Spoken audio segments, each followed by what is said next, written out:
자, 5월은 가정의 달이요 실록의 계절이라고 일컬어지는 달입니다.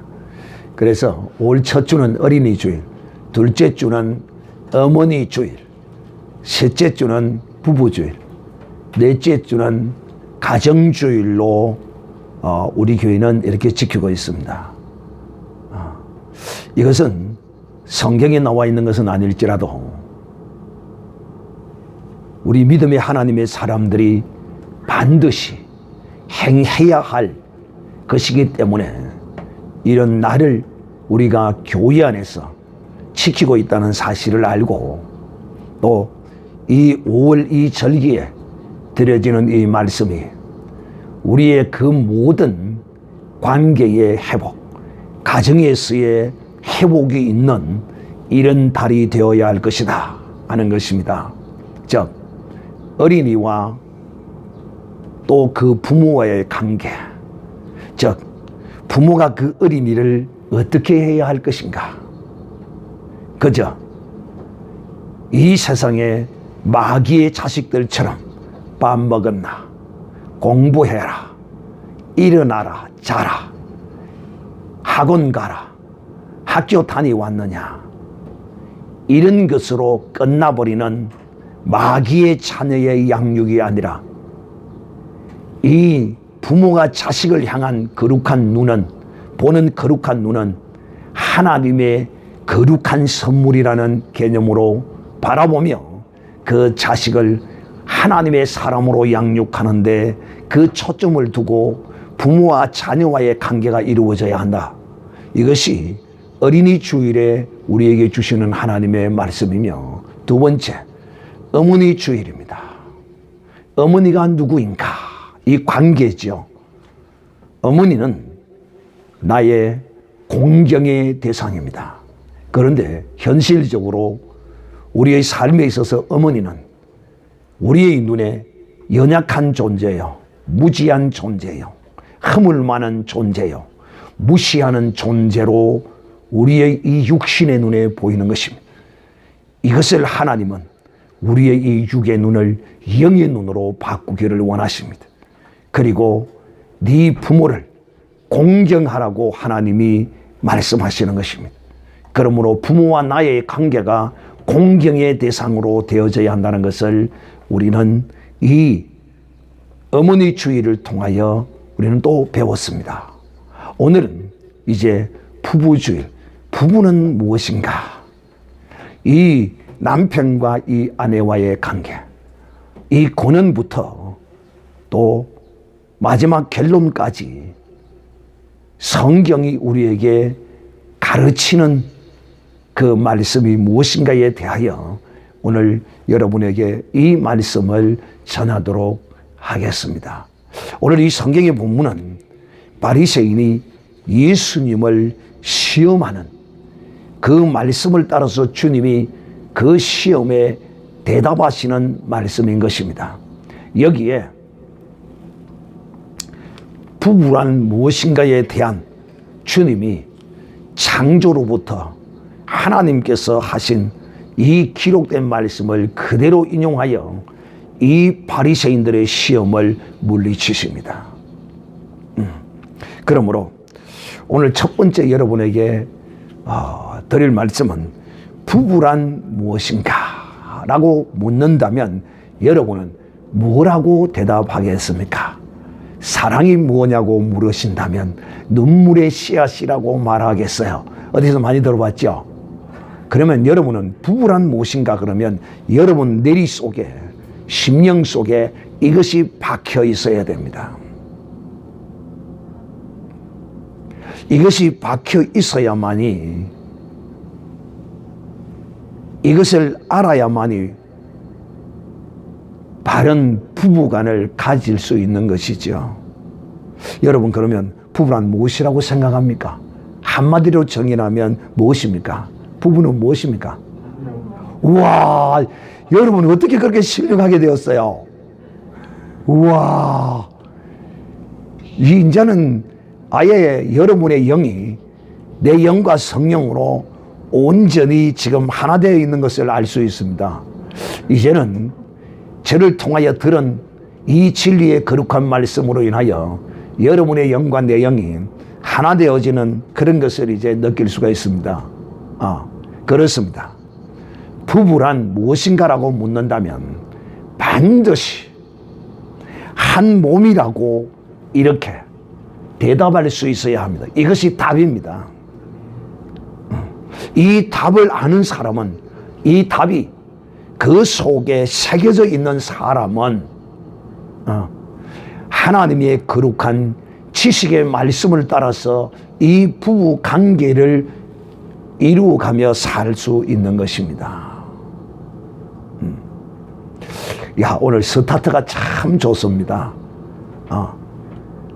한 목소리로 일치되어서 부부란 무엇인가라고 물으니까 한 몸이다. 그렇습니다. 한 몸. 하나님이 이 부부를 한 몸으로 만드셨습니다. 그렇다면 한 몸으로 만들었다면, 한 몸이라면 성경에 어디에서 그 답을 찾을 수 있을까요? 어떻게 해서 한 몸일까요? 왜 한 몸이라고 말할까요? 그 이유가 어디 있을까요? 창세기에 있잖아요. 갈비뼈로. 즉, 부부가 무엇인가에 대한 답을 한 몸이라고 아는 사람은 어떻게 아는 것이냐 하면, 하나님이 아담의 갈비뼈를 뽑아서 하와, 여자를 만들었다는 것을 믿는 사람입니다. 여러분, 저는 결혼식을 많이 참석하지는 않았지만, 이 결혼식에 참석할 때 주례자가 주례사를 할 때 한 몸에 관한 설교하는 것을 들어보지 못했어요. 혹 신령한 목사님들이 그리스도와 교회에 관하여 아내와 남편으로 설교하는 것은 주례사를 들어본 적은 있지만은, 한 몸에 관한 이 비밀함에 관하여 신혼부부에게 한 몸을 이루고 살아라고 주례하는 것을 저는 보지 못했습니다. 이 세상은 부부가 한 몸이라는 사실에 대하여 인식시키려고 하지 않습니다. 왜냐하면 그걸 인식시키기 위해서는, 또 가르치기 위해서는 그 근원을 반드시 성경으로부터 가져오지 아니하면 그것을 한 몸이라 설명할 수가 없어요. 어째서 부부가 한 몸이냐?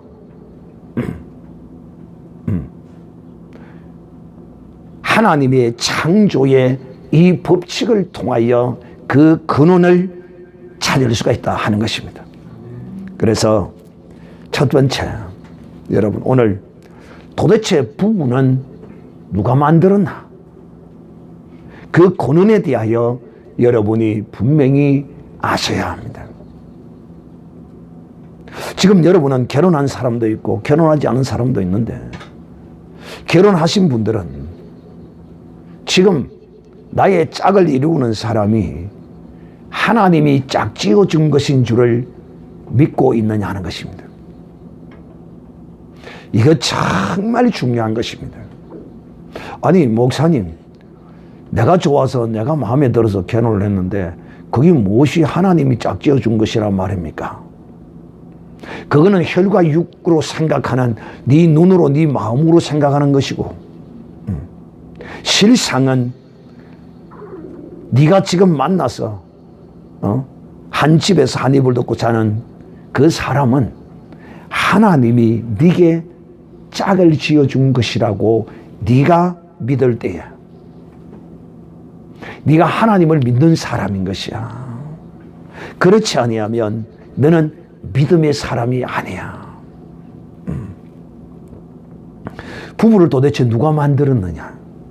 우리는 이 사실에 관하여 창세기 2장 18절 이하의 자세히 기록되어 있습니다. 어떻게 기록이 되냐? 하나님이 사람이 독처하는 것이 좋지 못하니 내가 그를 위하여 돕는 배필을 지으리라 하시니라, 이렇게 말씀합니다.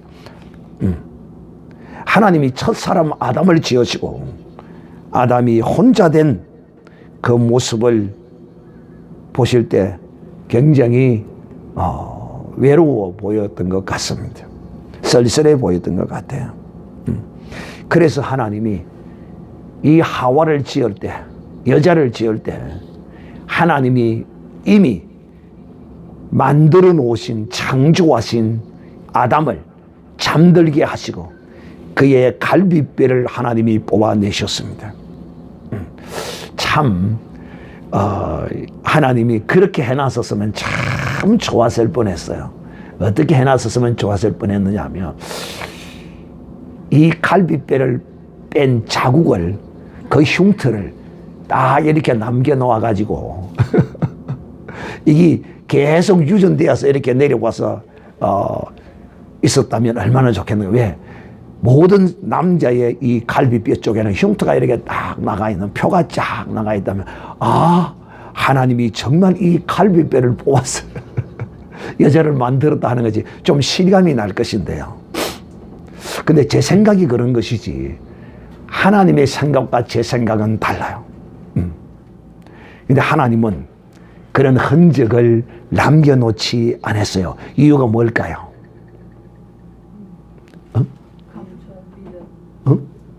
믿음. 그렇죠. 믿음 때문에. 믿음을 인하여 우리로 하여금 하나님과의 관계가 모든 것이 믿음으로 이루어지기 때문에 우리의 믿음을 온전케 하시기 위하여 하나님은 이와 같은 흔적을 남기지 않은 것으로 저는 그렇게 생각합니다. 어쨌든 이 갈비뼈를 뽑아서 하와를 하나님이 여자를 만들었습니다. 그런데 놀랍게도 이 하와를 만들어서 하나님이 아담에게로 쫙 이끌어 오니까 아담이 뭐라고 말하느냐 하면 가로되 내 뼈 중에 뼈요 살 중에 살이라. 하나님이 아담의 갈비뼈를 뽑아서 여자를 만들어서 아담에게 데려왔을 때 그야말로 아담은 만족하고 흡족했습니다. 아담이 혼자잖아요.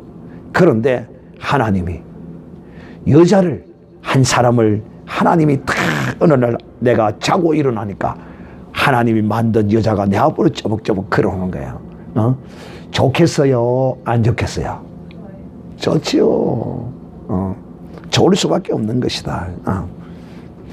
참 이거 첫 만남의 그 어떠한 그 감정을, 첫 만남의 어떤 감정을 이 아담은 살 중에 살이요 뼈 중에 뼈라 이렇게 고백함으로써 가장 자기에게 아름답고 귀하고 그런 존재임을 표현하고 있습니다. 그러므로 사랑이, 부부는 누가 만들었느냐? 하나님이 만드셨다는 것. 오늘 그리스도 안에 있는 하나님의 사람은 잘 들으셔야 돼요. 내가 원해서 결혼했고 저 남자가 내 꽁무니로 365일을 쫄쫄 따라다니면서 사랑한다고 온갖 그렇게 해서 내가 결혼을 했다고. 그게 아니에요.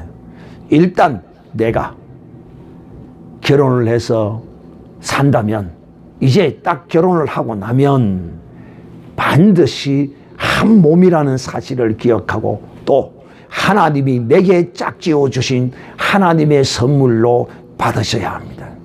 왜냐? 바로 그 한 예가 이 성경에 있습니다.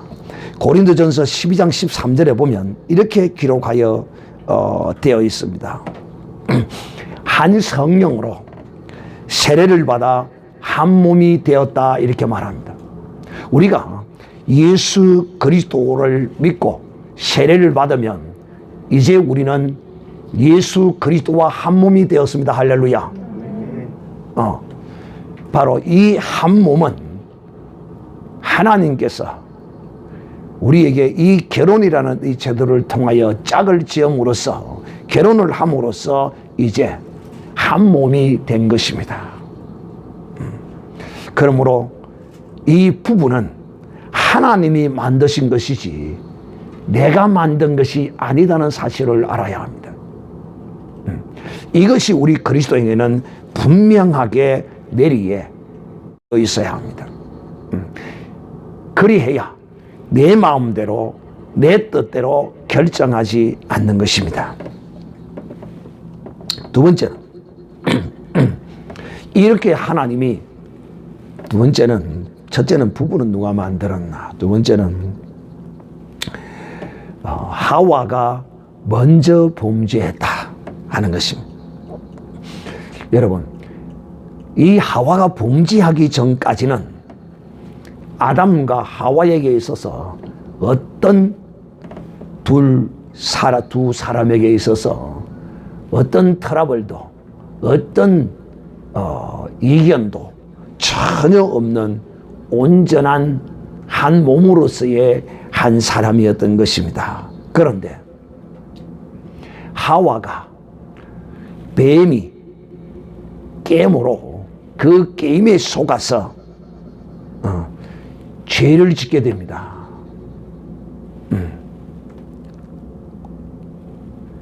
그러므로 디모데전서 2장 14절에 이렇게 기록합니다. 아담이 게임을 보지 아니하고 여자가 게임을 보아 죄에 빠졌음이라 이렇게 기록이 되어 있습니다.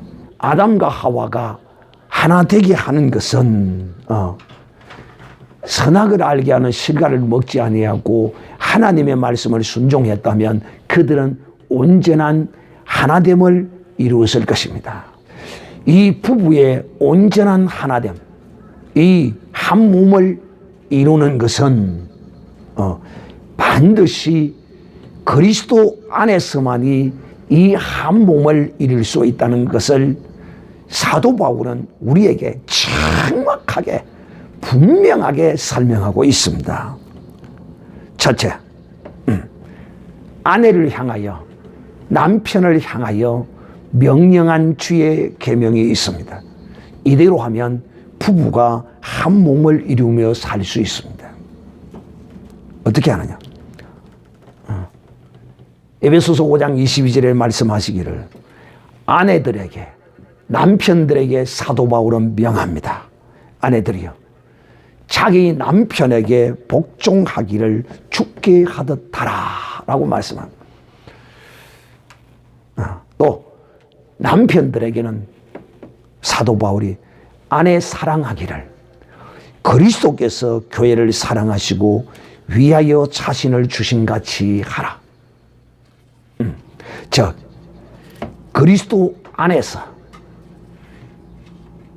이처럼 그리스도 안에 있다는 것은 무엇을 의미하고 뜻하는 것이냐 하면 바로 그리스도가 교회를 향하여 교회가 그리스도를 향하여 행하는 것처럼 행하는 사람이 바로 그리스도 안에 있는 사람이며 이 그리스도 안에만이 부부의 하나됨의 답이 있는 것입니다.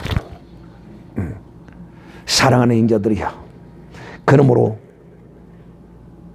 오늘 여러분은 그리스도 안에서 진정 이 말씀을 순종하고 살고 있습니까? 진정 이 말씀을 순종하고 사느냐 하는 것입니다. 아내들이여 자기 남편에게 복종하기를 죽게 하듯 하라. 여러분, 저는 아내들이 좀 생각을 좀 바꾸셔야 될 것 같아요. 왜냐? 100점짜리 신랑과 살면서 60점짜리로 착각하고 있어요. 그 말이 무슨 말이냐? 특히 믿는 하나님의 사람들, 여러분은 기본이 90점짜리야. 여러분의 남편이 믿는 사람이라면 기본이 90점짜리라니까요. 왜냐? 첫째, 예수 믿으니 술 안 먹죠. 술 안 먹죠. 여러분, 술주정뱅이 남편과 한번 살아봐요. 응? 그 살만 나는가요? 두 번째, 술 안 먹지? 도박 안 하지요. 도박요. 자기의 인생뿐만 아니라 가정을 파괴합니다. 이런 사람 만났습니까? 아니잖아요. 도박 안 하지요. 그 다음째, 가장 중요한 게 뭡니까? 담배도 안 피우지요. 담배요. 담배 연기요. 피우는 사람보다 그 연기를 맡는 사람이 폐암이 더 걸린대요. 예수 믿으면 담배 안 피우잖아요. 그 다음째 또 뭐가 있습니까? 예수 믿으니 나가서 간음 안 하지요. 내가 모르게 했다가는 하나님이 그거 그냥 안 둡니다. 제가 늘 여러분에게 말하죠. 하나님이 다른 죄는 적당한 덮어주기도 하고 넘어가기도 하지만은 딱 이 한 가지의 죄만은 결코 하나님이 덮고 넘어가지 않는다. 하나님의 영광을 먹칠하더라도 하나님이 이거 드러낸다. 그게 뭐냐? 바로 간음죄입니다. 이 간음죄는요, 죽었어도 하나님이 드러냅니다. 응? 얼마나 무서운 하나님인 줄 아셔야 돼요. 여러분은 김영삼 대통령이 혼의 자식이 있는 줄을 누구도 몰랐어요. 그런데 죽고 나니까 그것이 드러났어요. 보세요. 어디 장로라는 자가 혼의 자녀라니 이게 무슨 말이에요? 있을 수가 없는 일이잖아요. 김대중은 살아있을 때 혼외자가 있었고 한 거 다 다 드러났지만은 김영삼은 죽어서 거기 드러났어요. 여러분, 반드시 하나님은요, 이뿐만 아닙니다. 잘 들으셔야 돼요. 우리 교단의 총회장이 간음하다가 19층 아파트에서 추락해서 추락사 죽었습니다. 여러분, 정말 이게 무슨 창피요, 무슨 망신입니까? 하나님은 자기의 종이 간음한 그 종을 그렇게 하나님이 망신을 당해도 그렇게 해버립니다. 자, 간음 안 하죠. 간음.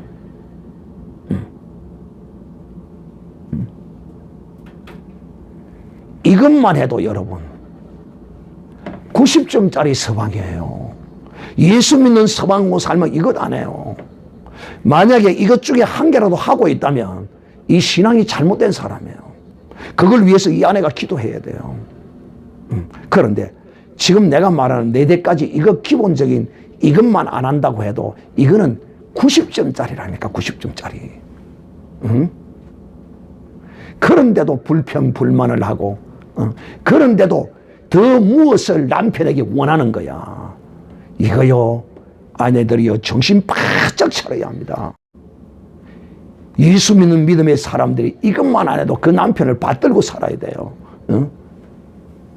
노름해보세요. 그거 잡으러 다닌다고 또 그 노름한 빚 갚는다고. 아이고, 말도 마세요. 술 먹고 술주정해서 술주정뱅이 돼보세요. 길거리 누가 있는 거 갖다 끌어다가 집에 데리고 오고, 그거 참 자식 보는 앞에서 정말 한 번, 두 번도 아니고 할 짓 아니고요. 술 취하면 집에 와서 다 때려 부수고요. 그런 짓만 안 해도 여러분은 90점짜리 이상의 남편과 살고 있는데도 자기의 조그마한 어떤 자기의 만족을 누리지 못한다고 남편을 향하여 원망하고 불평하고 오해하기를 바랍니다. 저는 여러분의 가정사 전혀 모릅니다. 내가 가서 본 것도 아니고 둘이 말하는 것도 또 난 본 것도 전혀 없어요.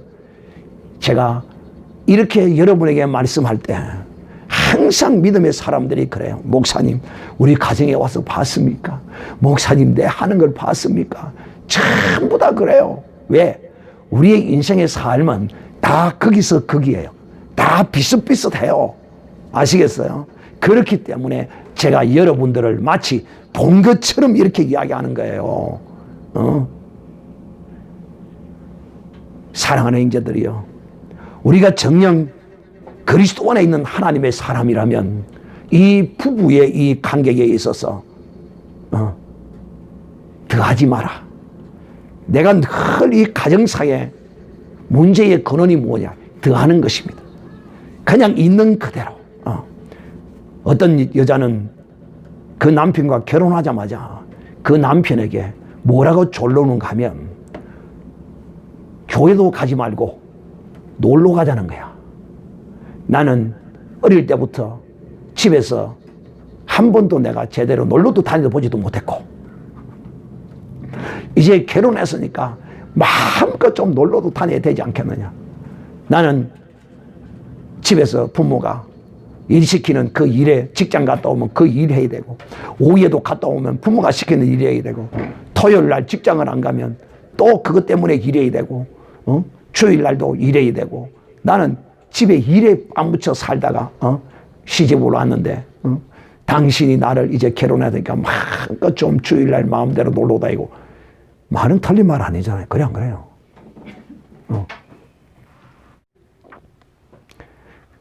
막 놀러 다니는 데만 신경을 쓰라는 거야. 이것이 바로 더하는 것입니다. 놀러 가자, 더하는 것이에요. 여러분, 더하지 마세요. 특히 놀러 가자는 거. 그 다음 째, 옷을 벗고 있습니까? 옷 벗고 있어요? 옷 안 사준다, 옷 안 사줘. 옷 타령. 신발 타령. 여자들이 그래요. 신발 벗고 다닙니까? 떨어지면 집어서 신고요. 요즘 뭐 집어 신는 사람이 어디 있습니까? 전부 뭐 때문에 이 가정에 불화와 문제가 생기느냐 하면 여자들은 더하는 것 때문에. 여자들이 전부 더해요. 동창회 갔다 와서, 제가 늘 하는 소리입니다. 동창회 갔다 와서 친구가 지보다 못하던 초딩 때, 중딩 때 지 가방 못지하던 친구가 지보다 더 좋은 서방 만나가 잘 살고 있는 모습을 보면 괜히 배가 아프고 집에 오면 짜증이 나고 남편을 쳐다보면 아이고 저런 무능함을 만나가지고 그 친구가 잘 살고 서방을 잘 만난 것 같아도 몰라. 돈 잘 버는 놈 치고 여러분 정상적인 가정생활 하는 놈 있는 줄 압니까? 정신 바짝 차려야 합니다. 그런 걸 막연하게 부러워하고 가정 불화를 일으켜요. 여자들이 항상 더하려고 해요. 더하려고. 결국은 그 근원이 어디입니까? 에덴 동산에서 아담, 하와가 마귀가 더하여 주려고 하는 그것을 덥석 먹어버렸어요. 물어버렸어요. 그러므로 그 이후로부터 여자들은 항상 더하려고 하네, 더하려고. 또 남자는 좀 센스가 좀 있어야지. 왜? 결혼하고 여자에게 2, 3년 동안 옷 한 벌이라도 안 사주고 신경 안 썼으면 적어도 몇십만 원 척 주면서 옷이라도 하나 사입어라, 그거 좀 해야지. 신발이 하나 사라고 해야지. 근데 그리 잘 안 하거든요. 왜? 살다 보면 막 이것저것 해야 되고 그러면 여자가 알아서 스스로 자기의 수준과 맞춰서 이렇게 살면 돼요. 늘 무엇 때문에 문제가 생기느냐, 더하는 것 때문에. 그냥 있는 그대로 감사하고 만족하고 살아야 돼요. 지금 내 모습 그대로. 하나님도 우리의 모습 그대로 있는 그대로 받아가지고 하나님은 우리를 용납하시고 우리와 함께 동행하고 계시는 것입니다. 사랑하는 형제들이요. 자, 이제 이 아내와 남편의 이 회복은 그리스도 안에서 이루어지는 것이다. 그 답은 바로 주께서 그 아내를 교회를 위하여 자기를 드린 같이 모든 것을 다 드린 같이 이렇게 해야 되고, 아내는 그 남편에게 교회가 복종하는 것처럼 그렇게 해야 된다. 그러니까 남편이 죽을 일 안 시키면요, 도둑질해가 오라는 짓 안 하면요, 어떤 여인은요 가서 몸을 팔아오라 해도 순종하고 시키고 하는 여인도 있어요. 그런 짓 안 시키면 내 개인적인 자존심이나 내 어떤 것들은 다 내려놓을 줄 알아야 돼요.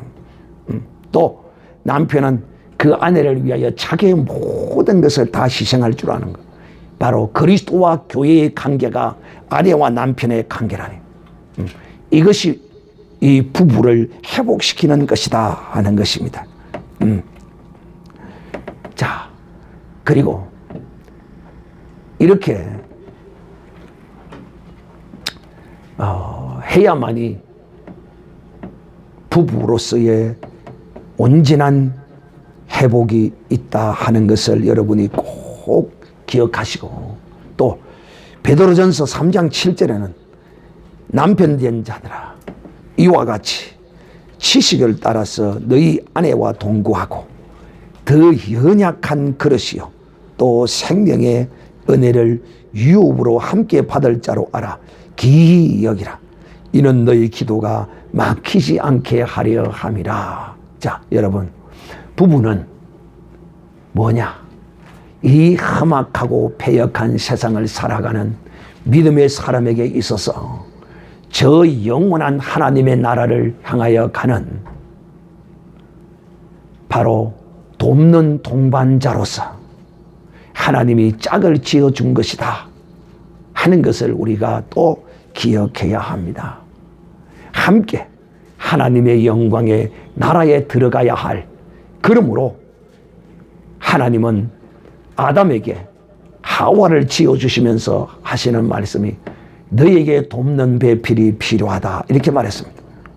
사랑하는 형제들이요, 이제 네 번째로, 다섯 번째가 네 번째로 돕는 배필로서 생각하고 믿고 행하라. 돕는 배필. 성경은 하와가 아담을 돕는 배필로서 기록하고 있지만은 또 이 복음서에는 서로가 서로를 돕는 배필이라는 것입니다. 그러므로 사랑하는 형제들이요, 이 돕는 배필은 어떤 개념으로 이해해야 하느냐 하면, 내가, 잘 들으세요, 내가 무언가 자꾸 상대에게 바라는 것이 아니에요. 내가 상대를 의지하려고 해서는 안 돼요. 상대에게 무언가를 자꾸 바라서는 안 돼요. 문제가 바로 여기서 근원하는 것입니다. 그러므로 어떻게 우리는 생각해야 하느냐? 돕는 배필로서 생각은 무엇이냐면 바로 이렇게 생각해야 합니다. 내가 저에게 무엇을 해주어야 할 것인가? 저를 위하여 내가 해줄 수 있는 것이 무엇인가를 생각해야지. 저에게 어떤 것을 자꾸 얻으려고만 의지하고 바라려고만 생각해서는 안 된다는 것입니다. 이러면 여러분, 분명히 거기서 뭐가 나오면 원망과 불평과 분쟁과 다툼이 나옵니다. 내가 저를 위하여 필요한 것이 무엇인가를 돕고자 하는 돕는 자로서의 그 자기의 위치를 따라서 행해야지. 그렇지 아니하면 그 관계는 깨어지고 불협화음이 나고 깨어진다는 사실을 여러분은 분명히 기억해야 하는 것입니다. 자, 여러분, 이제 마지막으로 어떤 부부의 대화 한마디를 여러분에게 소개하고 마치도록 하겠습니다. 어떤 사이 좋지 않는 부부가 대화를 하는데 이렇게 대화를 합니다. 아내가 남편에게 말합니다. 내가 엄마 충고를 3개 들어야 했어. 당신하고 결혼하지 말아야 했었는데 말이야. 하고 그 남편에게 자기의 불평을 털어놨습니다.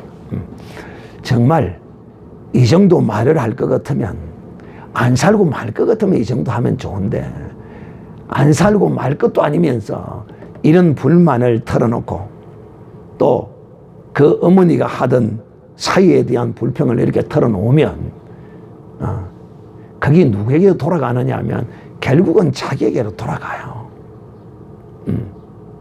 그러니까 그 말을 듣고 있던 그 남편이, 아니 장모님이 우리의 결혼을 그렇게 반대하셨단 말이냐. 이야, 나 그거 오늘 처음 듣는데. 그러니까 그럼 우리 엄마가 얼마나 결사적으로 반대했는데, 내가 그 반대를 머리치고 당신과 결혼했는데, 그러니까 그 남편이 뭐라고 말했느냐. 우와, 장모님이 그렇게 훌륭한 분인 걸 내가 미처 모르고 있었네. 무슨 뜻인지 모르겠습니까? 피장파장이다 이 말입니다. 사랑하는 형제들이요, 여러분, 제가 이제 가정주일날 다시 설명을 하겠지만은, 부부는 철저히 서로를 감싸주고 서로를 도와주는 관계여야 하고, 불평과 원망, 서로에 대하여 이것으로 서로를 대해서는 그 부부 관계가 제대로 이루어지지 않는다는 사실을 알아야 합니다. 그러므로 제가 첫 번째 여러분에게 부부란 무엇인가? 한 몸이다.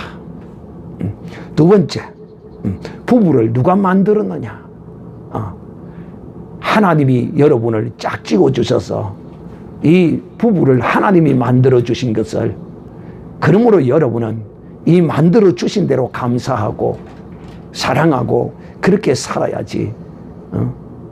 이런 개념이 그 속에 온전히 박혀 있지 아니하면 결코 이 부부로서의 온전한 가정을 이룰 수 없다는 사실을 알아야 합니다. 저는 어떤 부부가 그런 말을 하는 것을 들었어요. 이런 말을 하더라고. 우리는 우리의 상대에 대하여 우리 서로가 커버를 하자. 이 말이 무슨 말이냐면, 남편이 장모나 장인으로부터 이렇게 당하면은 그 아내가 방어막을 서주기로 하고, 또 아내가 시집에 가서 시어머니나 이렇게 당하면 그 남편이 방어막을 서주기로 서로가 그렇게 약속하는 사람도 봤습니다. 참 좋은 것이죠. 그렇게 하면 좋죠. 제가 그런 이야기를 들었어요. 왜? 여러분, 참 이 부부와의 관계를 방해하는 요소가 먼 데 있는 것이 아니라 바로 자기의 가정에 있습니다. 그러므로 사랑하는 형제들이요, 누가 무엇이라고 말하든지 간에 나는 하나님이 나를 짝지어 주셨다는 사실을 믿고, 좀 내 눈에 보기에 부족한 것이 있어도 그것을 내가 감싸주고 내가 안아주어야 할 것이지, 그것을 내가 핀찬을 주고 그것을 불평하고 원망할 것이 아니라는 사실을 알아야만이 온전한 부부로서의 삶을 살 수 있습니다. 여러분은 부자가 되면 행복할 것 같고, 여러분이 원하는 인간적인 어떤 것이 있어서 행복할 것 같지만은 천만의 말씀입니다. 오직 하나님의 말씀이 그 부부의 두 사람의 사이에 말씀이 마치 샌드위치처럼 딱 말씀으로 접합되어져 있어야 그 부부가 행복하고 그 부부가 참 바른 부부의 삶을 살 수 있다는 사실을 오늘 기억하고, 아담이 에덴 동산에서 하와가 하나님의 말씀을 버림으로써 깨어져 버린 이 부부와의 관계를 오늘 우리는 그리스도 안에서 하나님이 아내에게 주신 말씀을 내가 받고, 또 남편은 남편에게 주신 말씀을 받고 그 말씀으로 그리스도 안에서 하나 되어지는 이런 부부가 된다면 참 행복한 부부가 될 수 있습니다. 행복은요, 여러분, 이 세상에 그 어떤 것을 인하여 행복이 오지 않습니다. 그것이 있으면 그 행복을 행복되게 하는데 약간의 유익함은 있을 수 있어도 그것이 행복의 조건이 아닙니다. 절대적인 것은 세상 것이 아니에요. 눈에 보이는 것이 아니에요. 절대적인 조건은 오직 오늘도 여러분에게 말씀하신 것처럼 바로 하나님이 아내에게 주신 말씀, 하나님이 남편에게 주신 이 말씀을 붙들고 믿음으로 순종하고 이렇게 행하고 살 때 이 부부가 참으로 행복하고 이 가정이 하나님이 원하는 행복한 가정이 된다는 사실을 기억하는 여러분이 되시기를 주의 이름으로 축복합니다. 우리 다 같이 찬송을